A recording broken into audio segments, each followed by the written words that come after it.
And Stephen joins us now alongside Nick and Eva Speakman. I just, it's the change in you, even from the beginning of that conversation to the end, was so profound. What does it feel like to watch that? Can you see the change? I can, yeah. We was just saying, it feels like I was watching somebody different. It feels like I was watching from the outside, because the change has been so massive. And how different is your life now? It's like I'm me again. I've got me back. I'm not shaking. I can drive distances. I can plan things, and I'm enjoying being around people. I'm enjoying socialising. Eva, you said to me a moment ago this was one of the best cases that you'd ever had. Why? I think it was the most rewarding. It was the biggest challenge because Stephen had been told by psychiatrists, psychologists and neurologists that he could never get better as a result of believing there was no hope. He tried to end his own life. And for us, that was... It was heartbreaking, and it was the best case because it had the biggest impact. It had the biggest difference to know that since we've worked with Stephen, he's had no jerks, he's had no convulsions, he's had no fits. His wife told me earlier in the green room that they've slept. You know, she used to get woken up by him at night. She was fearful when he went out that he might do something. She was fearful at night that he may choke during the convulsions, and it's transformed all the life. But it also is so powerful because I think, Stephen, you are a pillar of hope. You prove that even when you are told that there is no hope and that you can't be better, that actually you can. You can. And he was being treated for epilepsy.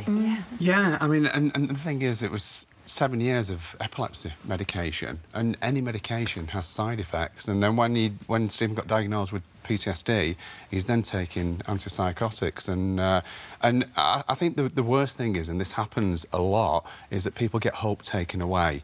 PTSD can be cured. We've proved it time and time again on the show. But there's only one of you. But there's, you know, there are other people curing PTSD in the world. We know that. We've worked with them, particularly in Amsterdam. But you should never take hope away from people, because when you get to the point where you feel that there's no hope, like Stephen, he tried to end his life on 3 occasions. And if I can add to that, Philip, that we are currently working with Amsterdam University, who are doing scientific studies now, because they've actually acknowledged our therapy. And as a result of that, there are scientific studies now being conducted right now. I'm sure I'm not the only one who's going to be saying, well, why aren't you working with a university here? I was just going to say that. Because nobody seems in this country to want to invest in you know, the process and the scientific projects and the scientific papers. But you look at the dissertations that are written in universities, you know, sort of every year. The subject of this surely has to grab attention. That with this, how long did it take you to change his life? Honestly, truly, one session, and it took us how long, Stephen? 50 minutes. Yeah, less than that. Genuinely, one session, 50 minutes. Now, I'll be honest, when we saw Stephen and we saw the convulsions and the jerks, we didn't know. We expected it would take a lot longer. We genuinely didn't know. And that was another reason why it was just so profound to see the huge impact that it had so quickly. But it was the realisation it wasn't about him. Which is what PTSD is. PTSD is reliving and feeling in fear, feeling it's going to happen again. And it's like I said to him, it's like a pressure cooker. You have all this inside you, this fear that something's going to happen again, and then suddenly something's got to give. And in Stephen, it was the shakes and the convulsions. But 10 minutes before the attack, Stephen was OK. So the problem is the attack. It's not the psychosomatic symptoms after the attack. It's actually looking at the attack and putting it into perspective. And once you solve that, the symptoms disappear. And what do you want now? Because I know that you have to come off. You're on very heavy medication. You have to come off that very slowly. Which you are doing and now, sensibly, which you're doing now. Yeah. But what do you want to do? What's the thing you want to achieve now? I used to have lots of drive and passion for different things, working with people, making a difference in people's lives in different ways. And that had all gone. So I want that back. I want to be able to make a difference myself.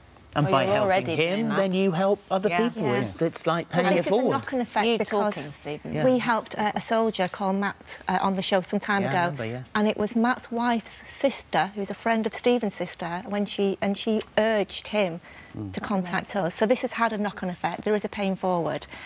So you know, and this is what's great about Stephen sharing his story. Yeah. I'm very grateful that you've done that, Stephen. And also, thank you for coming on here today. And it is an extraordinary story. And I do hope that there's a university somewhere that thinks, do you know what? There must Actually, be. we'd like to make a name for ourselves by pioneering this field in this country. Brilliant work in Amsterdam, but it'd be nice if it was happening here. We're happy to do it. Yeah, thank you, guys. Thank you. Thank you. Thank you.